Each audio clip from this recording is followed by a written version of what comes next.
Olá a todos, eu me chamo João Otávio. Oi, meu nome é Jonatas. Olá, me chamo Antônio Felipe. E como parte do projeto literário do terceiro ano A, o nosso grupo irá apresentar um vídeo didático explicando quem foi o autor Guimarães Rosa e quais são as suas principais obras, com destaque para A Hora e Vez de Augusto Matraga.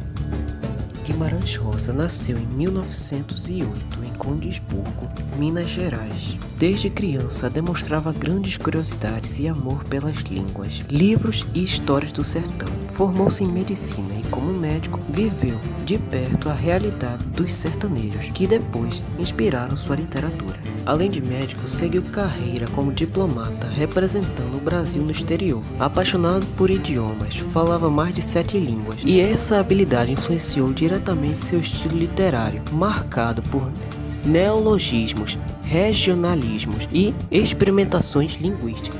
Em 1967, após anos recusando, Guimarães Rosa finalmente aceitou ocupar uma cadeira na Academia Brasileira de Letras. 3 dias depois de sua posse, sofreu um infarto fulminante e faleceu no Rio de Janeiro, encerrando sua trajetória brilhante e deixando um dos maiores legados da literatura brasileira. Guimarães Rosa viveu num tempo de extremos. Enquanto o Brasil caminhava para a modernidade, seu sertão permanecia preso às tradições e violências do coronelismo. Como diplomata em 1938, testemunhou na Alemanha a ascensão do nazismo e a sombra da Segunda Guerra Mundial. Essas duas realidades, a brutalidade organizada da Europa e a violência crua do sertão, se infundiram em sua obra. Sua literatura transformou o regional em universal. O jagunço Rio Baldo, em Grande Sertão Veredas, não discute apenas o destino dos sertanejos, mas todos os dilemas humanos, o bem e o mal, o amor e a traição, a fé e o desespero. Rosa mostrou que as grandes questões da humanidade ecoavam tanto nos salões diplomáticos quanto nas veredas do sertão. Numa época de ideologias radicais, sua obra permaneceu humana acima de tudo. Retratou a violência sem glamour, a pobreza sem romantismo e a fé sem dogmatismo. Por isso, meio século depois, seus personagens ainda nos falam diretamente, porque falam da essência do que significa ser humano em qualquer tempo ou lugar.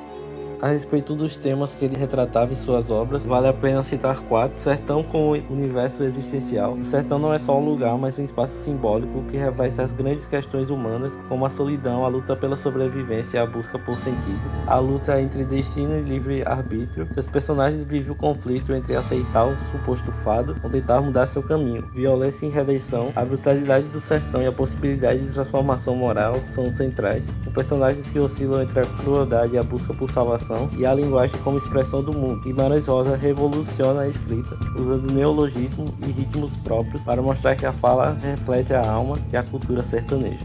Guimarães Rosa possuiu 3 grandes obras que são as principais da carreira dele. A primeira é chamada de Grande Sertão Veredas, de 1956. Considerado sua obra-prima, este romance revolucionou a literatura brasileira com sua narrativa complexa, escrita quase toda em forma de um longo monólogo. Ele fala sobre a história de Riobaldo e seu pacto com o diabo, que explora temas universais através da linguagem única do sertão.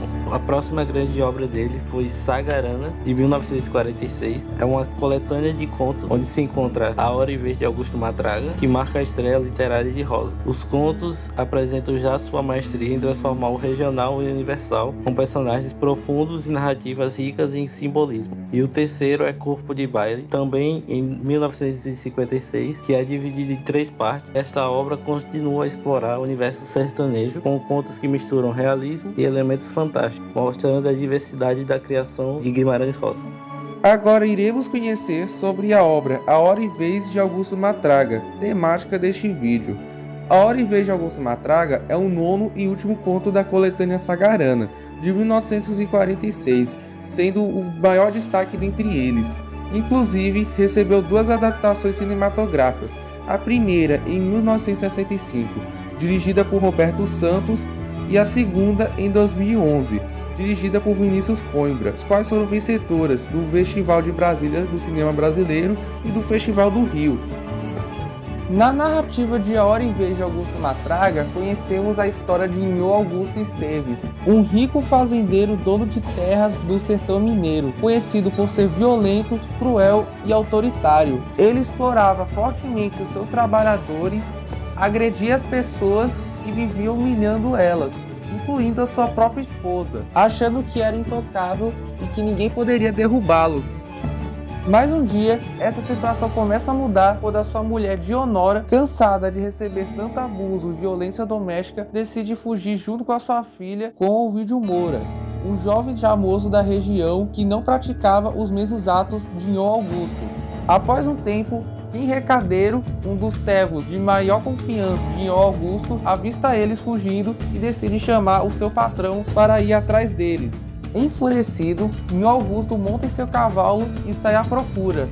Entretanto, no meio da cavalgada, ele é derrubado pelos seus trabalhadores, que armaram uma emboscada contra ele por estarem cansados das péssimas condições de trabalho. Então, eles espancam violentamente Nhô Augusto, deixando ele gravemente ferido, chegando a jogá-lo de um desfiladeiro, achando que ele havia sido morto.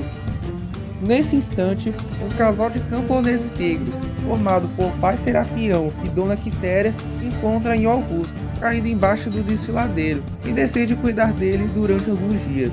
Nesse período, um padre aparece para visitá-los e decide conversar com Nhô Augusto, dizendo para ele que, se ele quisesse salvar sua vida e ir para o céu, ele precisaria abandonar o seu passado de arrogância e ganância, para se dedicar à fé e assim se transformar em uma pessoa boa e honesta.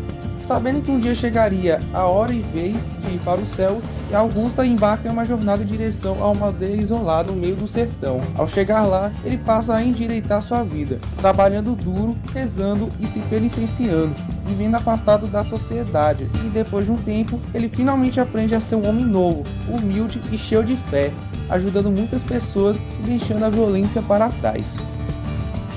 Mas um dia, a sua ética é desafiada com a chegada de uma gangue de jagunços no vilarejo, liderados por Joãozinho Bembem. Em um ato de bondade, Augusto decide hospedá-los em sua casa. Nesse processo, Joãozinho Bembem enxerga grandes qualidades nele e por isso o convida a fazer parte da gangue de jagunços. Entretanto, Augusto se recusa, pois enxerga nele as mesmas características mais cruéis que possuía anteriormente. Depois que eles vão embora, ele se despede de pai Serapião e dona Quitéria e monta sua jumenta para ir até o arraial Vila Coco. Lá, ele se reencontra com o Joãozinho Bembem e os demais bandidos, que estavam tentando matar a família de um assassino fugitivo, como vingança. Nesse momento, Augusto juntou toda a sua coragem e finalmente percebeu que a sua hora e vez havia chegado. E assim, num grande ato heróico, ele consegue lutar contra os capangas e matar todos eles, incluindo o Joãozinho Bembem, mas acabou recebendo vários golpes, mas antes de morrer, ficando gravemente ferido. Ele pediu que abençoasse a sua mulher e a sua filha, sabendo que elas estavam bem, e assim ele morreu, mas sabendo que ele conseguiu se transformar e aprender a ser uma boa pessoa de verdade.